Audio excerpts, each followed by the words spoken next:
A question arose regarding something that the speaker finds so uncomfortable with answering.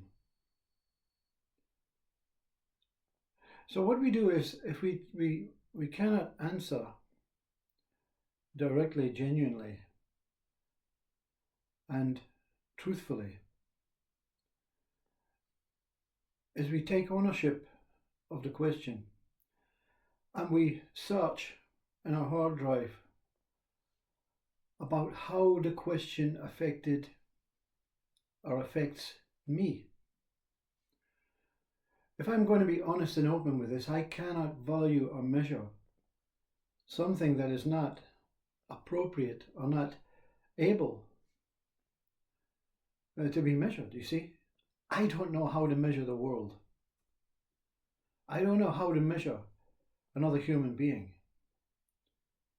I don't know how to measure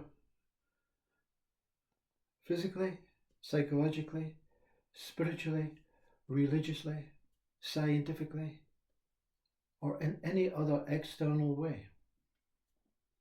So when the question was asked, what do you feel about education or education system? I don't know. Because whatever I say will cause controversy, will cause discomfort, will cause anger, will cause acceptance, will cause so many things into your mind. You will then question not the speaker, but you'll question the topic, the subject, what the speaker was asked originally. What do you feel about education? Then you take ownership of the question.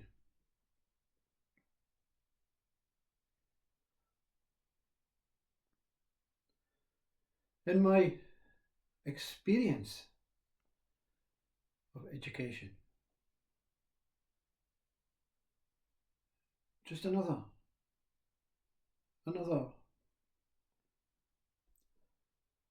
attempt to say to me,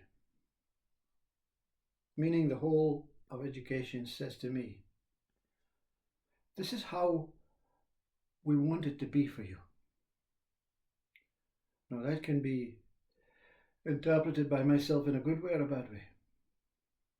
Or they wanted me to be intelligent, clever, they want me to be, or I could look at it in a very negative way and say they wanted to control me. They wanted to tell me this is how your life will go. You have no choice in how your life will go. We will give you what information we feel that you need is relevant.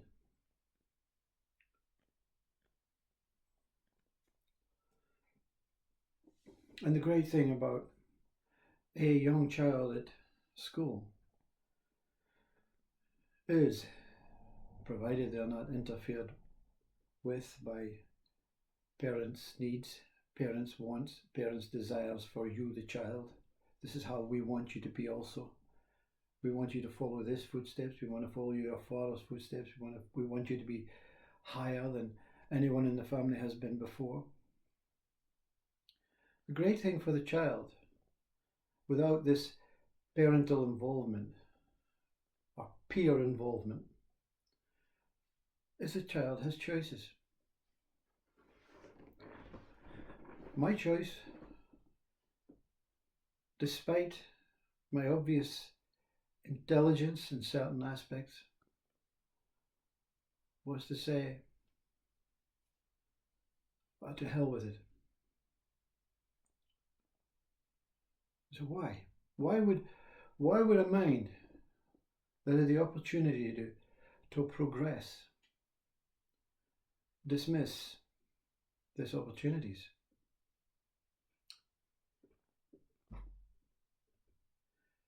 Because from a very early age, very, very early age, I remember certain aspects of my life where, as children, my friends, they had, some were very unfortunate. That's what we call it, you see. We have a word to describe everything, haven't we not? That's education. Because it's your assumption, my measurement, that they were unfortunate, that they didn't have the things that I got. Now that wasn't a lot, a couple of toys, but they didn't get that from their parents. And early on, I had this need, this longing that every human being should be treated equally. Every human being should be treated equally. It's not, I know now it's not feasible, it's not possible, because we are a kind of septic species that believe in hierarchy and believe in, having to work up the ladder and having to sacrifice your body and your wellness and your mental state to prove and to justify to a fictitious God, not the real God. The real God doesn't need measurement, doesn't need anyone to prove or justify, just gives life and lets life be free. So the need to justify and divide and segment made me feel really uncomfortable at 5 years old. And therefore at school, when they became competitive, I began to watch the behaviours of some of my friends who were less intelligent and how demoralised they became. It's quite tearful for me to think. I have so clear memories. I intentionally failed the tests to be the same. That's how I felt, you see. So education for me was how to break up that chill, that togetherness, that equality, that and replace it with competitiveness, with a sense of power, a sense of success against a sense of failure. You see, very early on I knew I was different. And enlightenment, awakening just reaffirms we still live in an unequal world. I mean, I'm not talking materialistically alone. I'm talking in, hierarchy of uniformed people, hierarchy of those that make the decisions for you. You see, you can call them governments,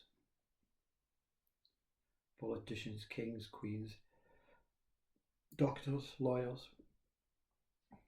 And we, in our educational minds, aside from that rejection, my self-rejection on what I could be, I still learned that people were able, or were conditioned, or were programmed into say, be respectful for the uniformed, be respectful for the hierarchy, be respectful for those that have more than you.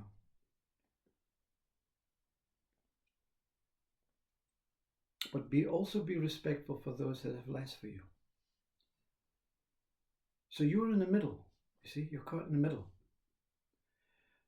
I, as a child, was caught in the middle. I have to look up and I have to look down.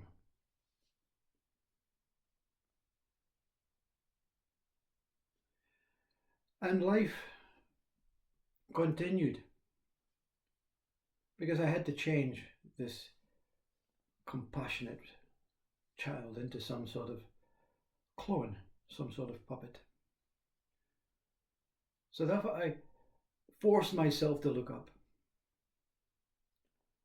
And then you began feeling pity on the ones that you look down on.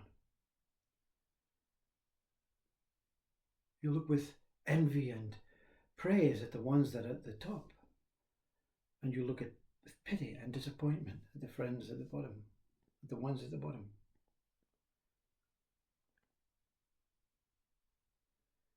So I said, I don't want any of this as life progressed. Because you wanted to be up at the top, but something inside of you said it's wrong.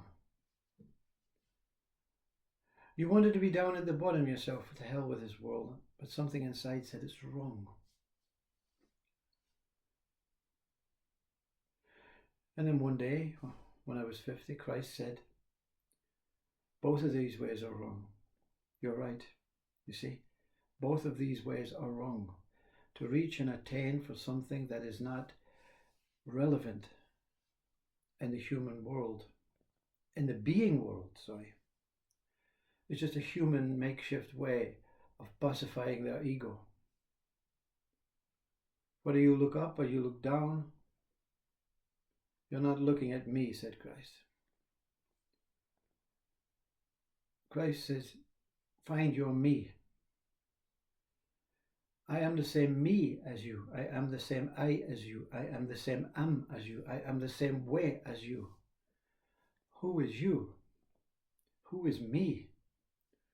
Who is I? That looks directly at the truth. Because Christ says it's the mind.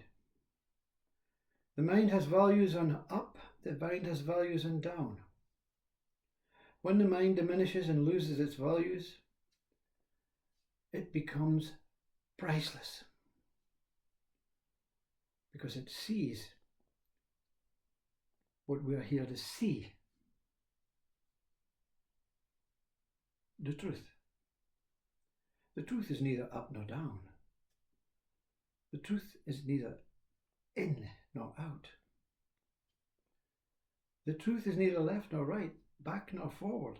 The truth is neither past nor future.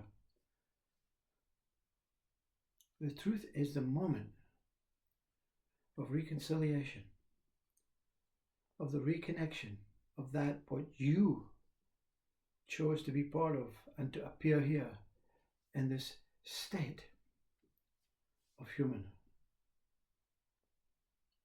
this state of mind, the psychological world that is born from division, education. We call it, Christ called it nosiness. You're not happy with what you have here. You're not happy with what you know inside about the Father or the consciousness or the Sadguru or the higher self that you truly are. You're not really aware of what gift this is to be alive. You're only aware of moving up and down the ladder.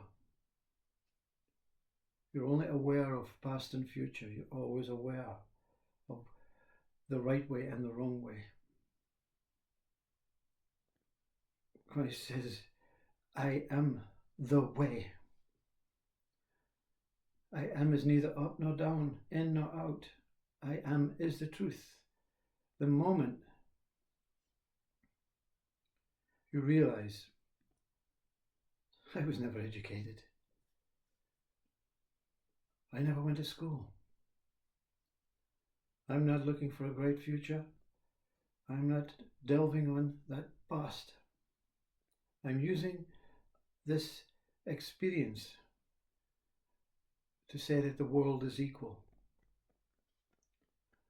The world is purely balanced when I see the way. When I become the way. And you understand Christ's words. I am is the way.